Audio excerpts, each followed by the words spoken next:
Good morning, 6th class. In the previous video, we discussed about moon. Today, we will discuss about asteroids, meteoroids, galaxy, and the universe. There are numerous tiny bodies which also moves around the sun. These bodies are called asteroids. Means Mars और Jupiter के बीच में बहुत सारे अनगिनत छोटे छोटे पत्थर, छोटी छोटी चट्टाने हैं। उनकी अपनी एक अलग बेल्ट है, एस्ट्रॉयड बेल्ट। जो कौन सी बेल्ट है? Asteroid belt. ये पूरी की पूरी एस्ट्रॉयड बेल्ट सूरज का चक्कर लगाती है। मीन्स जो ये पूरी बेल्ट है, ये किसका चक्कर लगाती है? सूर्य का चक्कर लगाती है। मतलब तारों, ग्रह, उपग्रहों के अतिरिक्त कुछ असंख्य छोटे छोटे पिंड भी सूर्य के चारों ओर चक्कर लगाते हैं। इन पिंडों को क्षुद्र ग्रह कहते हैं। Scientist are of the view that asteroids are parts of planet which exploded many years back.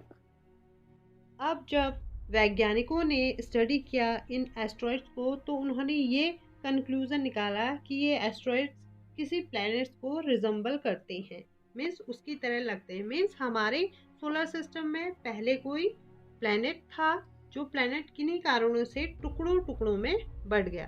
तो हम समझ गए कि वैज्ञानिकों के अनुसार क्षुद्र ग्रह के ही भाग होते हैं, जो कि बहुत वर्ष पहले विस्फोट के बाद ग्रहों से टूटकर अलग हो गए। तो हमारे समझ में आ गया कि क्षुद्र ग्रह क्या है। अब हमारा जो नेक्स्ट टॉपिक है वो है meteoroids. The small pieces of rocks which moves around the sun are called meteoroids. Sometimes these meteoroids comes near the earth and tend to drop upon it. During this process, due to friction with the air, they get heated up and burn. It causes a flash of light. Means सूर्य के चारों ओर चक्कर लगाने वाले पत्थरों के छोटे छोटे टुकड़ों को उल्कापिंड कहते हैं। ये छोटे छोटे पत्थर होते हैं। अब सूरज के आसपास प्लैनेट्स भी घूम रहे हैं, एस्ट्रॉयड बेल्ट भी घूम रही है, और अचानक से कहीं दूर से कहीं कोई मेटेरॉइड्स आते हैं। ये चट्टाने हैं, ये चट्टानों के छोटे छोटे हिस्से हैं। आते हैं, सूरज के आसपास घूमते हैं, फिर चले जाते हैं। फिर एक टाइम के बाद आते हैं, और जब ये प्लैनेट्स के पास से गुजरते हैं तो प्लैनेट्स की ग्रेविटेशनल फोर्स इन पत्थरों को अपनी ओर खींचती है, तो ये इन प्लैनेट्स की ओर गिरने लगते हैं। और कई बार ये हमारी अर्थ के पास भी आते हैं और गिरने लगते हैं हमारी अर्थ पे। और जब ये हमारी अर्थ के एटमॉस्फेयर में आता है और गिरने लगता है, तो फ्रिक्शन होता है हवा के साथ, और इस फ्रिक्शन की वजह से वो चट्टानें गर्म होने लगती हैं, और इतनी गर्म हो जाती हैं कि जलने लगती हैं, और इनसे बहुत ज़्यादा लाइट प्रोड्यूस होती है। ये आपको जलते हुए दिख सकते हैं। Sometimes a meteor without being completely burned falls on the earth and creates a hollow.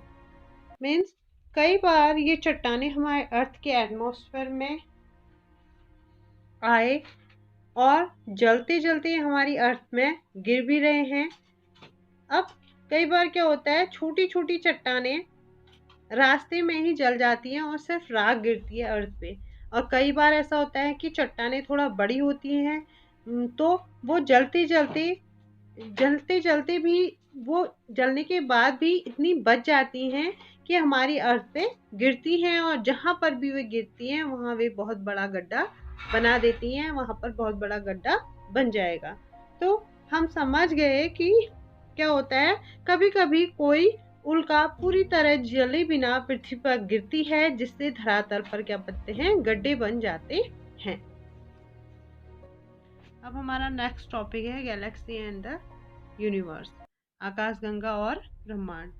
A galaxy is a huge system of billions of stars and clouds of dust and gases. There are millions of such galaxies that makes the universe. It is difficult to imagine how big the universe is. Scientists are still trying to find out more and more about it.